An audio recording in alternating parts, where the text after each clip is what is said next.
Welcome back, Strategic Angling fans. This is another episode of Strategic Angling presented by K&K True Value in Bettendorf, Iowa. I am your host, Brady, Hanna. I believe this is episode number 38. And sticking with kind of what we talked about last week, just kind of doing a general episode, talking a little bit about national news, talking a little bit about local news, and then also talking a little bit about some reels. So that's the agenda for today. Appreciate you guys tuning in. Starting with national news. Today is day 2 of the Bassmaster Central Opens down on, where they at? Grand Lake, I believe. Grand Lake of the Cherokees in Oklahoma. Day 1 leader, guy from Japan, I believe, trying to get qualified, Kenta Kimura. Probably butchered that. He's got 21 pounds, and then John Suckup is in second place, and he is commonly known as one of the owners that are involved with the Bass Tank. So he's trying to get qualified as well, and then in 5th place, Cody Huff. So a decent day 1 for your the guys that are trying to qualify for the elites down there on Grand Lake. I believe this is the last Open of the year. I probably should confirm that. If you don't know, the Opens is how you get qualified for the Bassmaster Elite Series. It's kind of like a feeder system. This year, 12 guys are going to get qualified to go to the Elites. Some guys will drop off the Elites due to poor performance or whatever reason they leave the Elites. So there's 3 guys getting to go from the Central Opens, 3 guys getting to go from the Southern Opens, and 3 guys are going from the Northern Opens. And then there's a wild card if you fished all of the Opens this year, all 9. The top 3 from that goes as well. So the Northern ones, like I said, are settled. Jonathan Kelly was first overall in the Northern Division. Mike Iaconelli qualified, even though he probably could have got back onto Bass with a Legends exemption. I'm not sure. Anybody knows what Mike Iaconelli is up to next year? Would love to see him. No, I don't know what I'm saying. I don't really care for that guy, but it'd be nice to see him back fishing something so that I can keep commenting just how much I dislike his antics in the boat. But there's no doubt he's a very, very good fisherman, one of the best ever. And then Alex Redwine. So those 3 guys technically tied in points at 549 apiece. I'm not sure how they determined first, second, third. But those guys are in. Those events are over. Then if you look at the Southern Opens, David Williams qualified, Jacob Fouts qualified, and then Josh Douglas, it looks like, has qualified. Josh Douglas is a absolute hammer up in the Mille Lacs area, a guide up there. He's a good follow on Instagram, but he qualified by doing 7th at the Lake Norman, 3rd at Douglas, and then he got 48th at the Harris Chain. So finished strong, because I think Harris Chain was the first one. Finished strong and made it. I'm excited to see what he does on the Elites.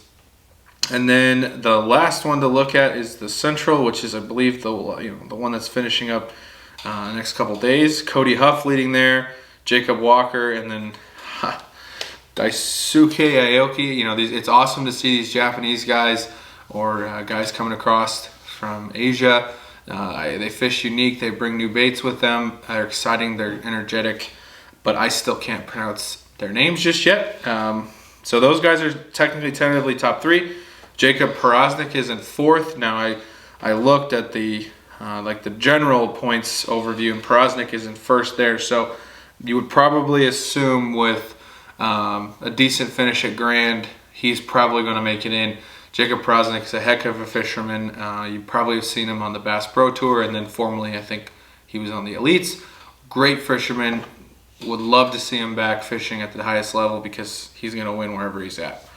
So that's kind of what's going on nationally. The Opens are concluding, and the next weekend, I believe, or a couple weeks, is the conclusion of the Toyota Series and the FLW Tour. We'll figure out who's going to the Bass Pro Tour, etc. But that's what's kind of going on this week. And you talk local news. No tournaments have happened since the last video. People are starting to get their schedules together for next season. I know many people are hunting.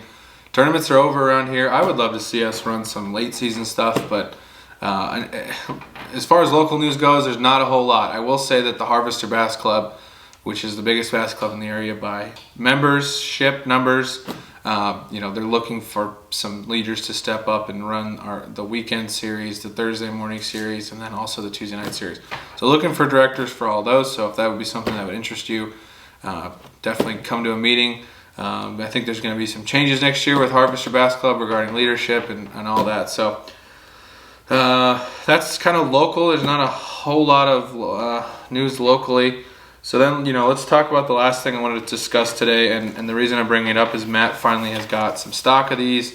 Getting reels from Shimano and Daiwa has been incredibly challenging this season. And I know Matt has been working hard to make sure he gets what he can. And so this is not a new reel in the last couple weeks, couple months even. I believe it was out maybe at the end of last year, but definitely beginning of this year. It's called the Shimano Vanford. It's kind of their redesigned, reimagined Stratic series, a little bit improved, I think. Hardest spinning reel to get probably this year, and K&K has got a few of them down there for $229 retail. That you cannot find a better reel than this.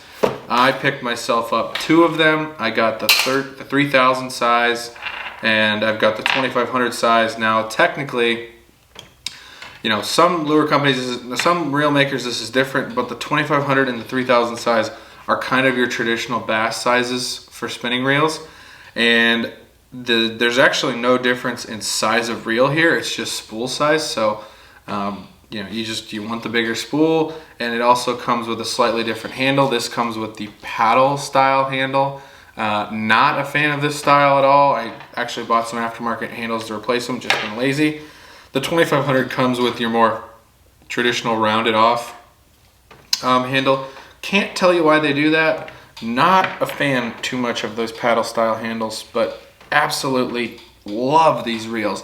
I never had a Stratic. I never had any other high-end reels before these two.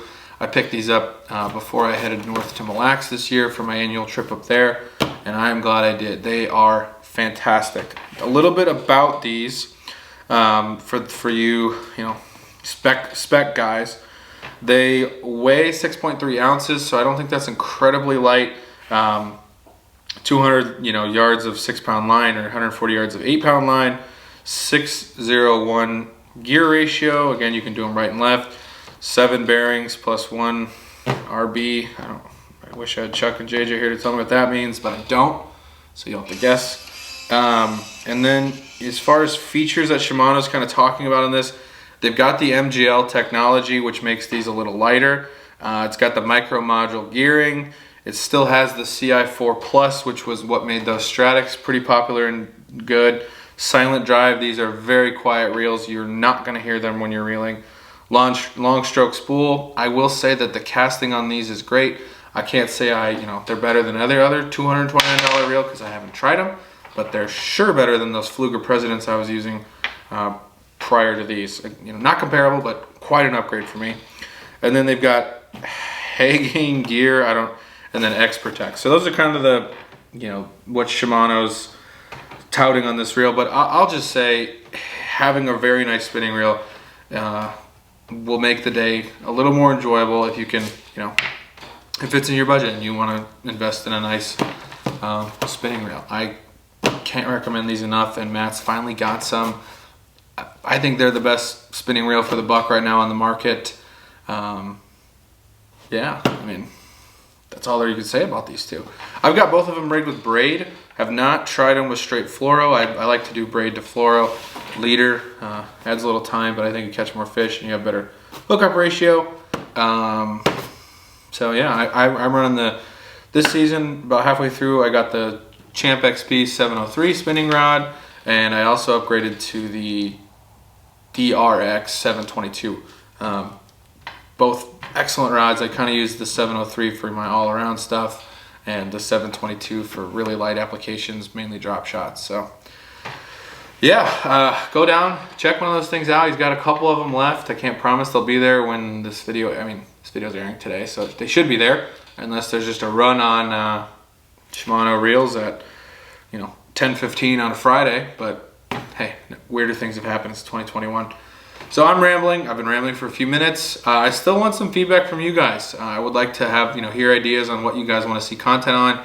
It sounds like Chuck and JJ are gonna be back on a couple episodes. Might grab a couple other guests so we finish the year strong. And then, you know, I've talked to Matt already, and it sounds like there's going to be a season 2 of strategic angling.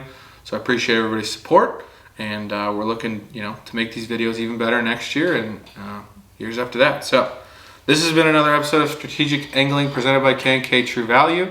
Check out the opens. There's a day left on the grand one.